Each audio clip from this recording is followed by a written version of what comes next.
Hi everyone. Today we're in Africa with Rebel Folklore. Icy Sedgwick wrote it, illustrated by Melissa Charon. Again, the link for it will be in my video description. This story, this folk tale, I've been drawn to since I was so little. Anansi. Look at the picture. Spidery. The animals.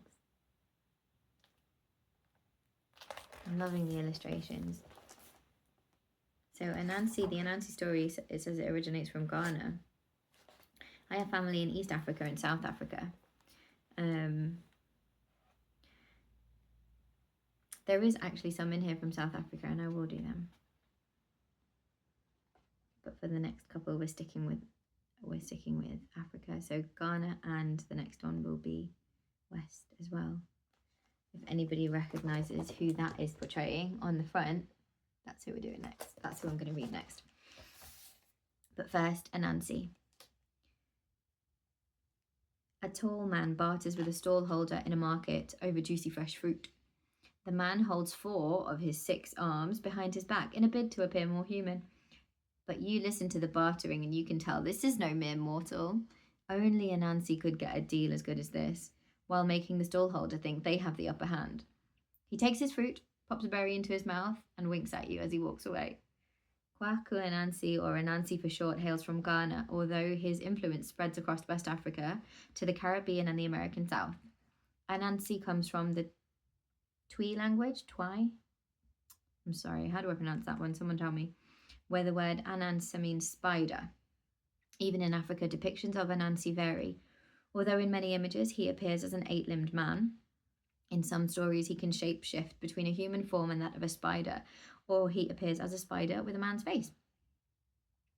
The spider god is the quintessential trickster, using his wits to overcome his far more powerful opponents. In one tale, Anansi digs a hole to trap a fierce leopard, and when the cat is caught, Anansi further traps it by wrapping its paws in spider webs. Some of his exploits almost defy belief, which inspired a new word in the language of the Akan people, Anansisem, which describes incredible stories that seem almost unbelievable. He also acts as a go-between for humanity and Nyame, the supreme sky god, in the mythology of the Akan. As a trickster, Anansi can move between the spiritual and physical worlds, an ability he has in common with other African tricksters. The tales are part of a rich oral storytelling tradition that sees stories used as vehicles to pass on valuable information. Anansi. Yet there is a moral to every story, and he often faces the consequence of his devious actions. In one, Anansi grudgingly agrees to share his meal with the turtle, although he schemes to keep it for himself. He invents a series of reasons why the turtle must keep leaving the table, and by the time the turtle gets back, Anansi has eaten almost all of the food. The poor turtle leaves hungry, but turns the tables on Anansi when the spider asks to share a meal at the turtle's underwater house, and the trickster goes hungry. The tales are part of a rich oral storytelling tradition that sees stories used as vehicles to pass on valuable information, such as ways to behave to hold a community together. Verona Spencer-Dofo writes about the importance of Anansi tales for sharing wisdom, hiding complexity behind their apparent simplicity.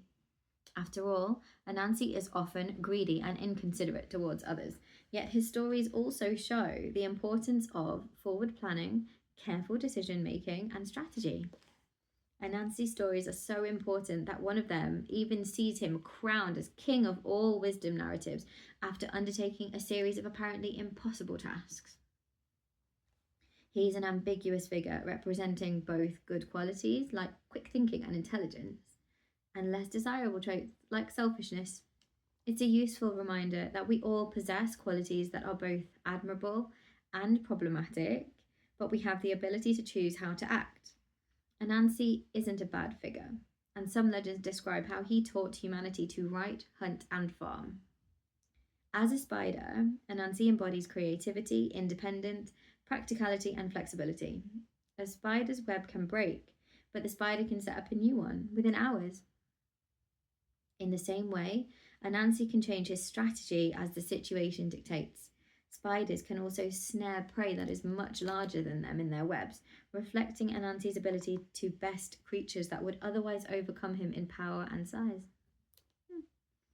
It's this aspect of his character, the ability to outwit those who could crush him if they ever wanted to, that becomes important to his appearance in lore outside of Africa. Enslaved people carried tales of Anansi to the Caribbean and North America, where he made an appearance in folklore. Tales of his exploits proved particularly popular in Jamaica, and in the 1920s, Martha Warren Beckwith collected enough Jamaican Anansi stories to fill a book and preserve the tales for posterity. Oh, that would be a cool book to get. He's become a popular fixture in contemporary pop culture, from Sesame Street to Neil Gaiman's American Gods. I did watch that series and I enjoyed it, in which Anansi appears as Mr. Nancy. Other scholars have noted the similarities between Anansi and the Marvel superhero Spider-Man. Anansi even appeared in one of the comic storylines, while a series in 2003 described Anansi as the original Spider-Man on Earth in an alternate universe. In 1943, the 81st West African Division, who fought on the Allied side in World War II, took inspiration for their tarantula emblem from Anansi.